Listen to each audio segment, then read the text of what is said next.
అండి, welcome to our channel. ఈ వీడియోలో కొన్ని సంవత్సరాల క్రింద జరిగిన ఒక వింతైన సంఘటన గురించి చెప్పబోతున్నాం. అయితే ఆ ఊరి ప్రజల భద్రత కోసం అక్కడ జరిగిన ఆ భయంకరమైన వింతను ఎవరు గుర్తుపట్టకుండా ఉండేందుకు ఆ ఊరి పేరు అలాగే అక్కడ ఉన్న ఆ వ్యక్తుల పేర్లు మార్చి చెప్పబోతున్నాం. అయితే ముందుగా ఈ కథను చెప్పే ముందు మా ఛానల్ని సబ్స్క్రైబ్ చేసుకోండి. రత్నపురి అనే ఒక చిన్న పల్లెటూరు. అక్కడి ప్రజలు సూర్యాస్తమయం అయ్యిందంటే చాలు ఊరి పొలిమేర దాటడానికి కూడా భయపడతారు. దీనికి కారణం అప్పట్లో అక్కడ పుట్టిన ఒక బిడ్డ. పుట్టినరోజే 2 పళ్ళతో మనిషి లాంటి ఆకారం ఉన్న లోపల ఏదో తెలియని క్రూరత్వం ఉన్న ఒక దయ్యం పిల్ల కథ ఇది. ఊరి చివర చెరువు గట్టున 2 ముసలమ్మలు మాట్లాడుకుంటున్నారు. సరసమ్మ, ఏంటక్క, యశోదకు పుట్టిన బిడ్డ గురించి విన్నావా? ఊరంతా అదే రచ్చ. బిడ్డ పళ్ళతో పుట్టడం ఏంటి? అసలు అది మనిషి బిడ్డేనా? అప్పుడు వెంకమ్మ వణుకుతూ, అయ్యో అది మామూలు బిడ్డ కాదే. ఆ రోజు యశోద మరుగుదొడ్ల కోసం పొలాల్లోకి వెళ్ళినప్పుడు ఆ కారు మబ్బులు కమ్మిన సమయంలో ఏదో గాలి రూపంలో ఉన్న దుష్టశక్తి ఆమె కడుపులోకి దూరిందట. అందుకే కదా అంత త్వరగా, అసలు నెలలు కూడా నిండకుండానే అంత భయంకరమైన బిడ్డ పుట్టింది. అప్పుడు సరసమ్మ, అవును కదా, చూసే వాళ్ళందరూ భయంతో వణికిపోతున్నారు. అది పుట్టినప్పటి నుండి యశోద కళ్ళల్లో నిద్ర లేదు. ఏదో జరుగుతుందని నాకు భయంగా ఉంది. ఊరి జనం మాట్లాడుకున్నట్లుగానే ఆ బిడ్డ పుట్టిన తర్వాత ఆ ఇంట్లో వింతలు మొదలయ్యాయి.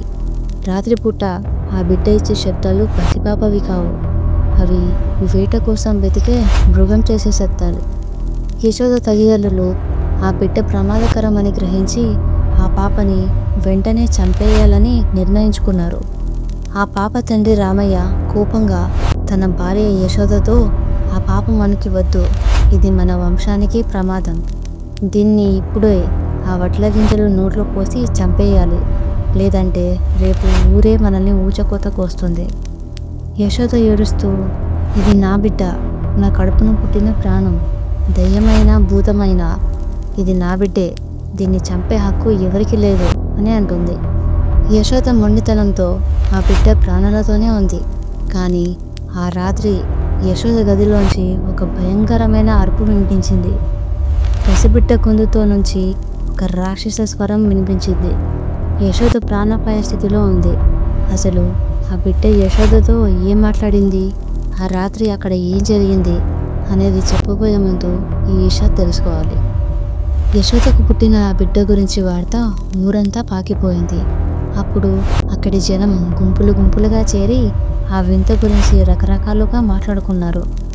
దయ్యం పిల్ల పుట్టిందంట, దానికి పళ్ళు కూడా ఉన్నాయంట, మాట్లాడుతుందంట అని వినగానే కుతూహలం ఆగలేక ఊరి జనం యశోద ఇంటి ముందు క్యూ కట్టారు.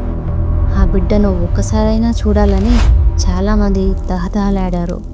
కానీ ఆ ఇంట్లో ఉన్న భయంకరమైన పరిస్థితి వాళ్ళకు తెలియదు. యశోద ఇంటి ముందులో ఉన్న జనంలోంచి ఒక వ్యక్తి కుతూహలంగా, ఏవండి, ఆ ఇంట్లో పుట్టింది దయ్యం పిల్లంట కదా, ఒక్కసారి లోపలికి వెళ్ళి చూద్దామా? పక్కనే ఉన్న మరో వ్యక్తి వణుకుతూ, వద్దు బాబు, లోపలికి వెళ్ళిన వాళ్ళని ఆ యశోద తల్లిదండ్రులు తిట్టి పంపేస్తున్నారంట, ఎవరినీ లోపలికి రానివ్వడం లేదు అని అంటున్నారు. అప్పుడు పక్కనే ఉన్న ఒక ముసలమ్మ, అది మంచిదే, ఆ బిడ్డ కళ్ళు చూస్తేనే మనుషుల ప్రాణాలు పోతాయట, అసలు ఆ బిడ్డను చంపేసి ఆ ఊరిని కాపాడుకోవాలని పెద్దలు ప్లాన్ చేస్తున్నారంట.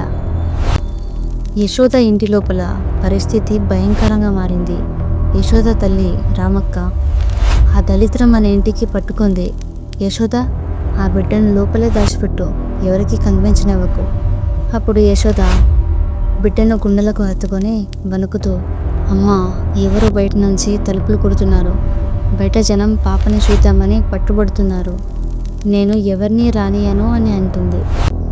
జనం అరుపులు వినిపించే కొద్దీ గదిలో ఉన్న ఆ బిడ్డ పళ్ళు పటపటలాడిస్తూ యశోద గొంతును తన చిన్న చేతులతో గట్టిగా నొక్కసాగింది.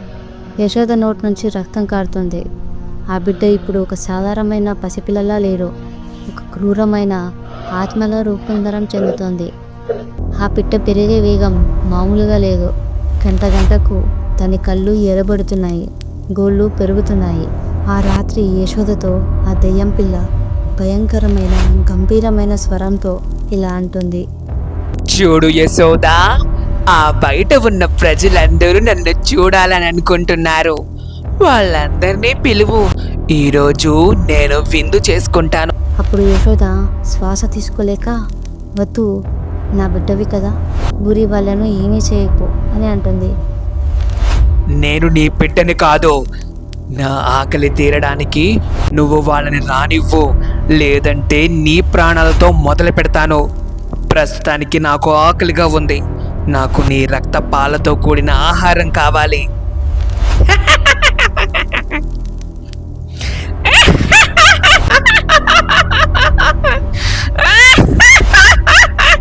పెద్ద పెద్దగా నవ్వుతూ కేకలు వేస్తుంది.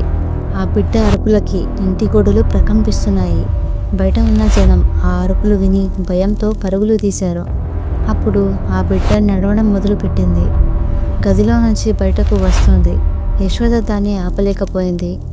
ఊరి పెద్దలు ఆ ప్రమాదాన్ని పసిగట్టి ఆ రోజు రాత్రి ఊరి పెద్దలందరూ గొడ్డళ్ళు కర్రలతో యశోద ఇంటికి చేరుకున్నారు. బిడ్డ గదిలో నిద్రపోతుంది. ఒక మనిషిగా చూస్తే అది చిన్న పసిపాప, కానీ ఒక ఆత్మగా చూస్తే అది ఊరికే యమపాసం. యశోద కన్నీళ్లను పట్టించుకోకుండా ఊరి పెద్దలు ఆ దెయ్యం పిల్ల ఉన్న గదిలోకి చొరబడ్డారు.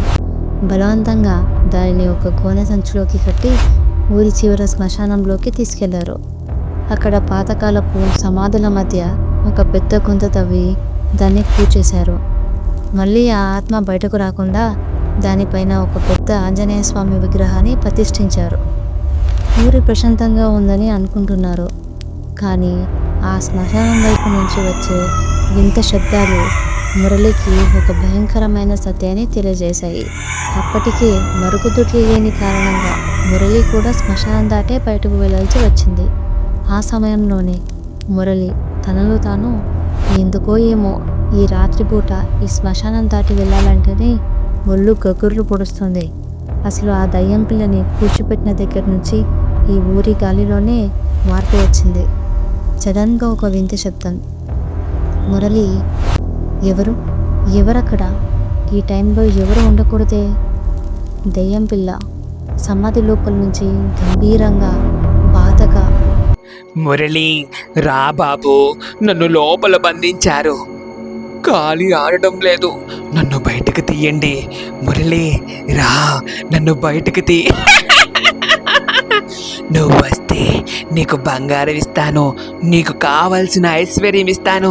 నన్ను బయటకు తీ మురళి, ఆ విగ్రహాన్ని పక్కకు జరుపు. మురళికి ప్రాణభయం పట్టుకుంది. ఆ ఆకలికున్న ఆత్మ అడిగింది ప్రాణభిక్ష మాత్రమే కాదు, తన బంధనాలను తెంచుకొని బయటికి రావాలని. అది విన్న మురళి భయంతో పరుగులు తీశాడు. మరుసటి రోజు ఊరిలో ఎవరికి చెప్పినా నమ్మలేదు. ఆ రోజు నుంచి ఆ సమాధి దగ్గర ఏదో అలజడి మొదలైంది. ఊరిలో పశువులు చనిపోవడం, పంటలు మాడిపోవడం, అలా వింత వింత సంఘటనలు ఊరిని పట్టి పీడించాయి. అతను చూసిన దృశ్యాలన్నీ కూడా ఊరి ప్రజలకు చెప్పడం మొదలుపెట్టాడు. మురళి చెప్పిన మాటలు ఊరంతా వ్యాపించాయి. దయ్యం పిల్ల సమాధి లోపల నుండి మనుషులకు ఆశలను చూపిస్తూ పిలుస్తుందంటే అది ఎంతటి ప్రమాదకరమైన శక్తో అందరికీ అర్థమైంది. మరుసటి రోజు ఉదయం ఊరి పెద్దలు, పూజారులు కలిసి శ్మశానానికి చేరుకున్నారు. అక్కడ కనిపించిన దృశ్యం వాళ్ళందరినీ షాక్కి గురి చేసింది. ఆంజనేయ స్వామి విగ్రహం కింద ఉన్న భూమి చీలిపోయి ఉంటుంది. ఏదో ఒక అదృశ్య శక్తి ఆ సమాధిని లోపల నుండి తవ్వుతున్నట్లుగా మట్టి బయటకు వస్తుంది.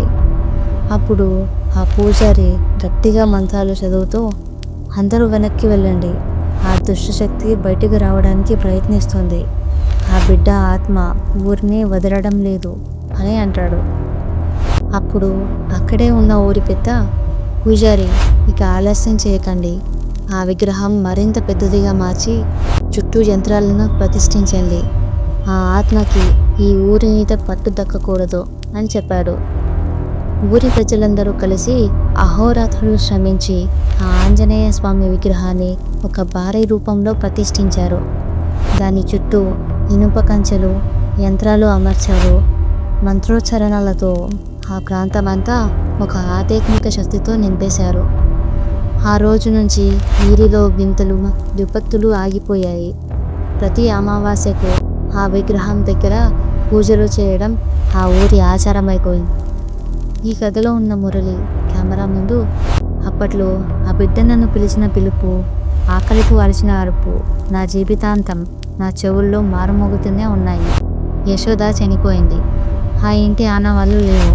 కానీ ఆ శ్మశానంలో ఆ విగ్రహం కింద ఉన్న ఆత్మకు మాత్రం ఇంకా శాంతి లభించలేదని నా నమ్మకం. ఎందుకంటే కొన్నిసార్లు అర్ధరాత్రి ఆ ప్రాంతం నుంచి చిన్నపిల్లవాడి ఏడుపు వినిపిస్తూనే ఉంటుంది అని చెప్పాడు. ఈ కథ మనకు నేర్పే పాఠం ఒకటే. మనం దేనైతే అణచివేయాలనుకుంటామో అదే మరింత శక్తివంతంగా మారుతుంది. ఆ దయ్యం పిల్ల బయటికి రాకుండా ఆ విగ్రహం ఆపిందో, లేదంటే ఆ ఆత్మ తన సమయం కోసం వేచి చూస్తుందో తెలియదు. ఇప్పటికీ ఆ గ్రామ ప్రజలు ఆ శ్మశానం వైపు చూడడానికి కూడా భయపడతారు. కొన్ని రహస్యాలు భూమిలోనే దాచబడటం మంచిదే. మీరు నమ్మినా నమ్మకపోయినా ఈ సంఘటన ఆ ఊరి చరిత్రలో ఒక తీరని మచ్చ. ఈ వీడియో మీకు నచ్చినట్లయితే మరెన్నో వీడియోస్ కోసం మన ఛానల్ని సబ్స్క్రైబ్ చేయండి, లైక్ చేయండి అండ్ షేర్ చేయండి. ఇలాంటి నిజమైన సంఘటనలు మాతో షేర్ చేయడానికి కింద ఇస్తున్న నెంబర్కి కాల్ కానీ మెసేజ్ కానీ చేయండి.